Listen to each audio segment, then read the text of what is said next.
Президент Сооронбай Жээнбеков бүгүн кыз-келиндер күрөшү боюнча дүйнө чемпиону Айсулуу Тыныбекова, анын машыктыруучусу Нурбек Изабеков, ата-энеси Болот Тыныбеков жана Гүлпар Тыныбекова менен жолугушту. Мамлекет башчы Айсулуу Тыныбекованы Казакстандын Нур-Султан шаарында өткөн дүйнө чемпионатында аялдар күрөшү боюнча биринчи орунду ээлеп, Кыргызстандын эгемендик жылдардан эң алгачкы дүйнө чемпиону болушу менен куттуктады. Айсулуу Тыныбекова президентке жалпы кыргыз элине колдоосу үчүн рахматын айтып, бул жеңишин өз өлкөсүнө кыргызстандыктарга арнаганын айтты. Жолугушуунун соңунда президент Сооронбай Жээнбеков аялдар күрөшү боюнча дүйнө чемпиону Айсулуу Тыныбековага Бишкек шаарынан 3 бөлмөлүү баатырдын сертификатын, машыктыруучусу Нурбек Изабековго акчалай сыйлык, ата-энеси Болот Тыныбеков жана Гүлпар Тыныбекова Кыргыз Республикасынын президентинин энчилүү сааттарын тапшырды. Дүйнөлүк чемпионатта аялдар боюнча маңызды биринчи орунду алтын медальды алдым. Чын жүрөктөн куттуктайм. Биз абдан кубандык, сүйүндүк. Көп жылдан бери эмгек кылып ошондой чоң жетишкенге жеттим. Эле сеники жалпы кыргыз элиники, Кыргызстан элиники, Кыргызстан жеңиши болду бул. Жогорку кеңеште билим берүү жана илим министри Каныбек Исаков ант берип, өзүнүн ыйгарым укуктарын аткарууга киришти.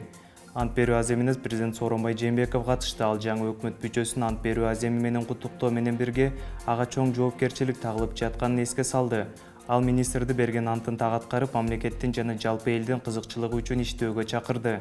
Мына жаңы министрдин жоопкерчилиги жүктөлгөн жүк, ишеним абдан чоң азыр, абдан чоң.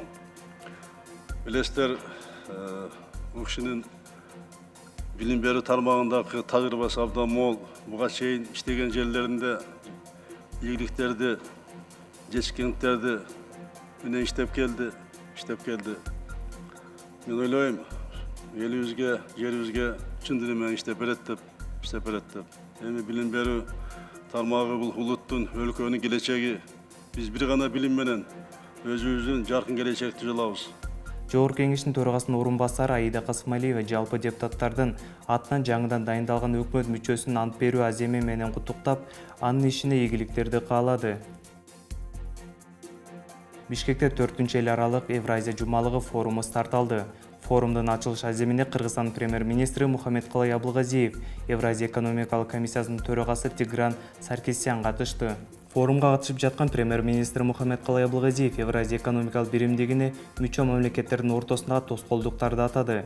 2010 жылдын ушул күнгө чейин тоскоолдуктардын саны 279дан 18ге чейин кыскарганына карабастан, тоскоолдуктардын деңгээли дагы эле товарды эркин жүгүртүүгө жана тейлөөгө терс таасирин тийгизип жатат.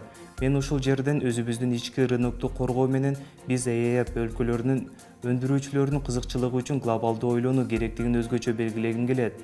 Интеграциянын бир гана жолу бул эркин рынок, деди премьер-министр.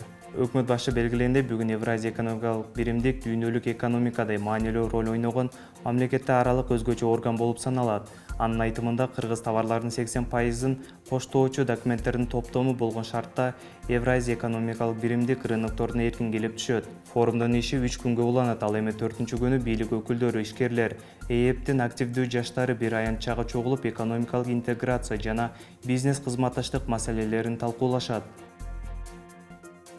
Кыргызстандын саламаттык сактоо министри Космосбек Чолпонбаев Россиянын саламаттык сактоо министри Вероника Скворцова менен Нью-Йорк шаарында жолугушту. Бул тууралуу саламаттык сактоо министрлигинин басма сөз кызматы билдирди.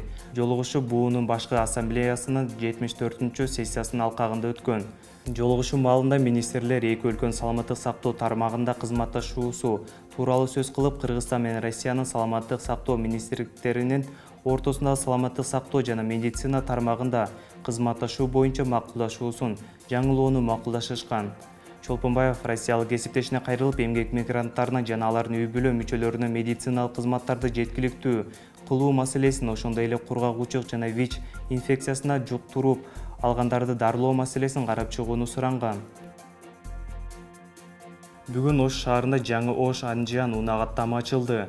Эми шаар тургундары Анжанга Ош шаарынан түз алып бара алышат. Чек арада көзөмөл өткөрмө бекетин өтүүдө бул каттамдын жүргүнчүлөрүнө жеңилдик каралган. Жол кире 100-120 сомдо түзөт.